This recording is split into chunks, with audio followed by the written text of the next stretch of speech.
Hello friends, आप लोगों का स्वागत है एक बार फिर से साइबोटेक कैंपस नवादा नाम के यूट्यूब चैनल में। आज की वीडियो में हम लोग सीखेंगे कि कैसे इफ़ का इस्तेमाल एमएस एक्सेल में किया जाता है। इससे पहले मैंने एक्सेल के ऊपर अलग अलग वीडियोस बनाए हैं अलग अलग फंक्शंस के ऊपर, जहां हर फंक्शन जो है वो प्रोफेशनली बहुत यूज़ होने वाला फंक्शन है।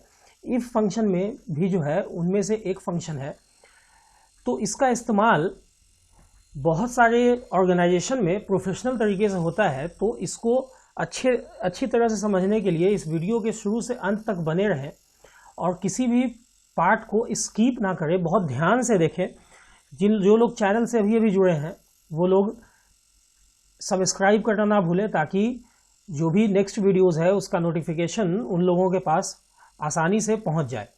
देखिए, ये एमएस एक्सेल में मैंने एक डेटा डिज़ाइन किया हुआ है। मैंने रोल नाम का एक कॉलम बनाया है जिसमें 9 अलग अलग स्टूडेंट्स का मैंने रोल ले रखा है और उनका जो मार्क्स आया है एग्जामिनेशन में वो मैंने ले रखा है। और ये कंडीशन मुझे दिया गया है जिसमें ये कहा गया है कि अगर मार्क्स 0 से कम हो तो ग्रेड जो है, ग्रेड का वैल्यू जो है वो इनवैलिड मार्क्स होना चाहिए। अगर 100 से ज़्यादा भी हो तो इनवैलिड मार्क्स होना चाहिए। चूँकि 100 नंबर का एग्ज़ाम है, 100 से ज़्यादा मार्क्स आ नहीं सकता, नेगेटिव मार्किंग भी नहीं है, इसीलिए 0 से कम भी नहीं आ सकता। 75 या उससे ज़्यादा हो, लेकिन चूँकि 100 से ज़्यादा वाले को मैंने निकाल दिया तो 75 या उससे ज़्यादा होने पे इसका मतलब है कि 100 तक ही हो तो वो डिस्टिंक्शन हो जाए। 60 या उससे ज़्यादा जो कि 75 से कम ही होगा वो फर्स्ट डिवीज़न पास करे।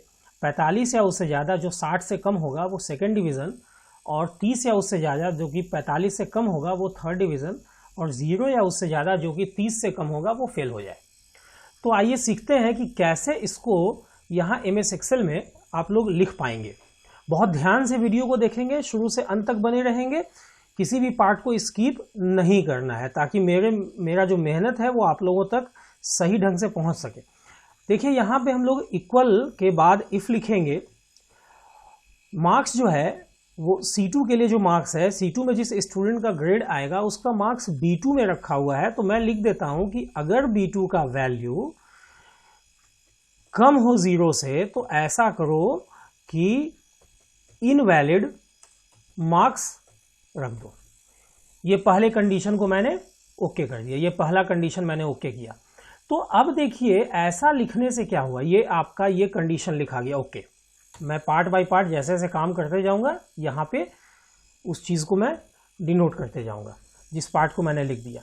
तो आप यहाँ पर देख पा रहे होंगे कि मैंने लिखा कि अगर मार्क्स 0 से कम है तो इनवैलिड मार्क्स, और नहीं है तो उसके लिए मैंने कुछ भी नहीं लिखा। तो एमएस एक्सेल क्या करता है कि जिस कंडीशन के लिए आपने कुछ भी नहीं लिखा उसके लिए वो फॉल्स दे देता है।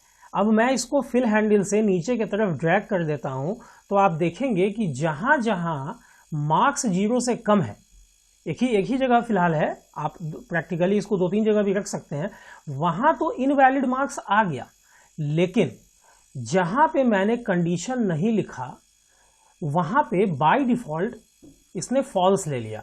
चूंकि आप देख पा रहे होंगे ये जो इफ फंक्शन में कंडीशन होता है, कंडीशन के बाद जो पहला स्टेटमेंट हम लोग लिखते हैं, ये वाला पार्ट, ये उस कंडीशन के सही होने पे एग्जीक्यूट होता है।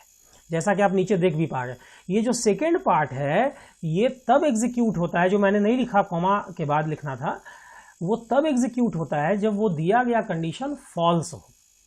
और चूंकि मैंने नहीं लिखा इसलिए एक्सेल ने ऑटोमेटिकली वहां पे फॉल्स पुट कर दिया।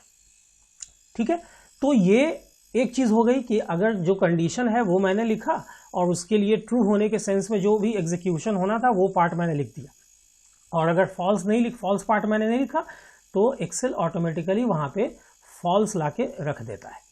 अब मैं ये चाहता हूं कि ठीक है, ये तो हो गया, लेकिन अगर मैं यहां लिखूं कि नहीं, तो मतलब अगर B2 का वैल्यू 0 से कम नहीं है तो मैं क्या लिखना चाहता हूं, नहीं तो अगर B2 का वैल्यू 100 से ज्यादा हो तो उस केस में भी दिए गए कंडीशन के मुताबिक यहां पे इनवैलिड मार्क्स ही आना चाहिए। और ऐसा करके मैंने इसके फॉल्स पार्ट में कुछ भी नहीं लिखा, अब बाहर वाले इफ फंक्शन के फॉल्स पार्ट में मैंने लिख दिया है, लेकिन अंदर वाला जो इफ है उसके फॉल्स पार्ट में मैंने कुछ भी नहीं लिखा। तो अब क्या होगा कि आप देखेंगे कि जब आप इसको ड्रैग करेंगे तो जो 100 नंबर से ज़्यादा जिसका भी है उसके लिए भी इनवैलिड मार्क्स आ गया।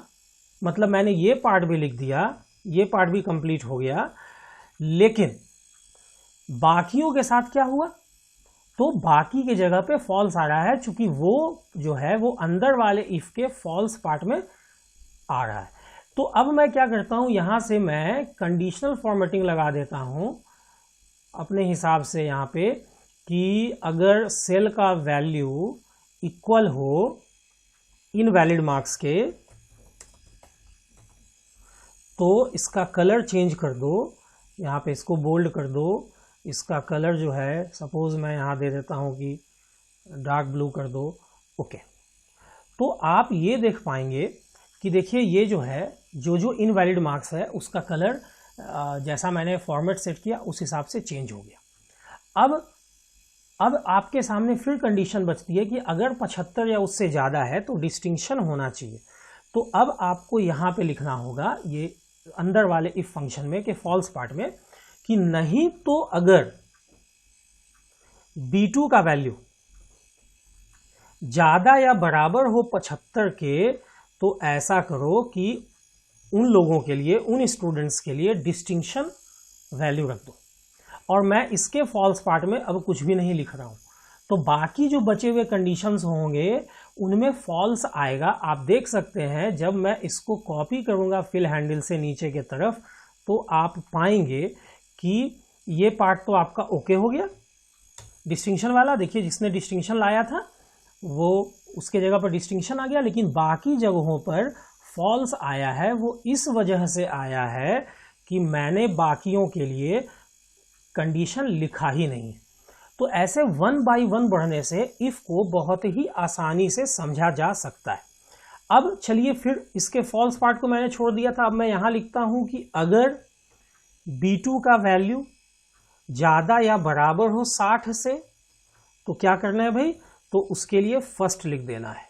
और इसके फॉल्स पार्ट को भी मैंने नहीं लिखा और इसका ब्रैकेट बंद कर दिया।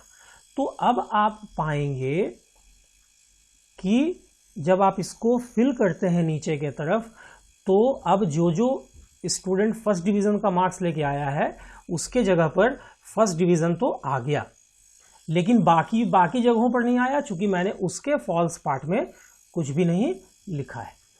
अब फिर मैं यहाँ से आगे बढ़ता हूँ, मैं लिखता हूँ अगर B2 का वैल्यू ज़्यादा या बराबर है 45 के तो क्या करो भाई, तो उस स्टूडेंट के ग्रेड में सेकेंड डाल दो। और अब मैं इसके फॉल्स पार्ट को छोड़ के निकल जा रहा हूँ। तो आप देखेंगे जब मैं इसको नीचे की तरफ कॉपी करता हूँ तो देखिए अब जिस स्टूडेंट का मार्क्स 45 या उससे ज़्यादा है, यहाँ आप देख पा रहे होंगे वो सेकेंड आ गया। इसी तरह से ये 1 बाय 1 मैं इसलिए लिख रहा हूँ ताकि बहुत आसानी से आप लोगों के समझ में आ जाए। अब यहाँ पे मैं लिखता हूँ फिर से कि अगर B2 का वैल्यू ज़्यादा या बराबर है 30 से तो उस स्टूडेंट के ग्रेड में थर्ड पुट कर दो। और इसके फॉल्स पार्ट को भी मैंने नहीं लिखा। तो अब आप देखेंगे ये जो फिल हैंडल से मैं ड्रैग कर रहा हूँ, आप चाहें तो कंट्रोल C से इसको कॉपी करके नीचे इतना सेलेक्ट करके कंट्रोल V भी कर सकते हैं। तो अब आप देख रहे हैं कि जहां फॉल्स आ रहा था सेकंड वाले जगह पर, सेकंड ग्रेड वाले जगह पर, वहां पर अब सेकंड आना शुरू हो गया। अब आपका एक ही कंडीशन बचा है, तो लास्ट में इफ नहीं जोड़ना है, लिख देना है कि नहीं तो अगर कोई भी कंडीशन नहीं मैच करता है तो फाइनली फेल हो जाए। तो ऐसा करने से आप देखेंगे कि अब जहां फॉल्स आ रहा था फेल वाले सेक्शन में वहां पर भी अब ये चीज़ हो गई।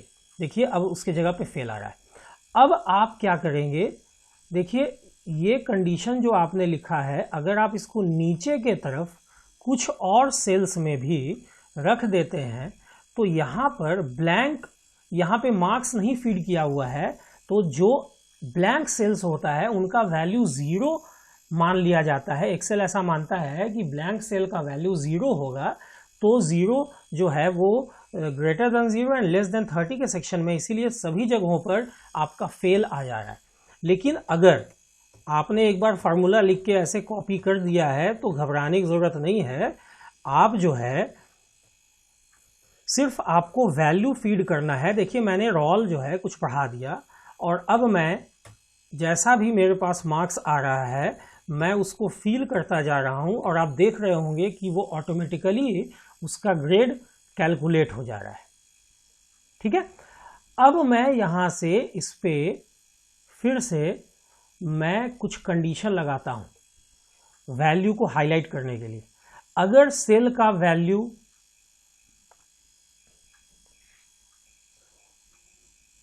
इक्वल हो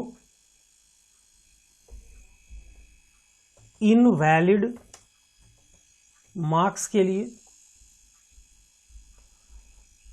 तो बोल्ड इसको कर दो, इसका कलर ऐसा कर दो।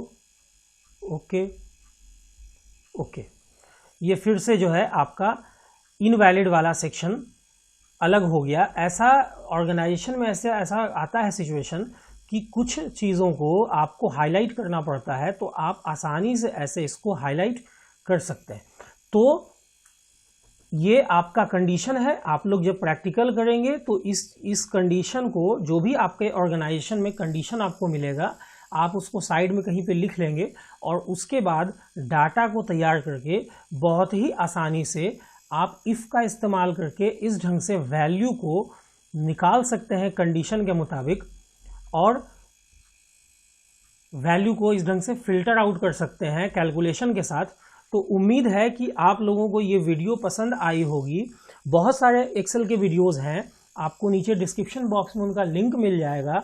तो जो जो इम्पॉर्टेंट फंक्शंस है, जैसे लुकअप फंक्शन में भी लुकअप फंक्शन है, एच लुकअप फंक्शन है, लुकअप फंक्शन है, डेटाबेस फंक्शन में आपका डीसम है, डीमैक्स है, डीमिन है, वगैरह वगैरह। तो उन सारे फंक्शंस को आप लोग, उसका जो वीडियो पड़ा हुआ है एक्सेल के लिस्ट में, आप लोग उसको देखेंगे और आप लोग कमेंट करना ना भूलें। और जो भी रिक्वायरमेंट हो फर्दर वीडियोस की, कमेंट बॉक्स में आप लोग कमेंट में उस वीडियो का डिमांड लिख दें। मैं उस पर वीडियो बहुत जल्दी ही बना के आप लोगों के सामने रखूँगा। Thanks a lot.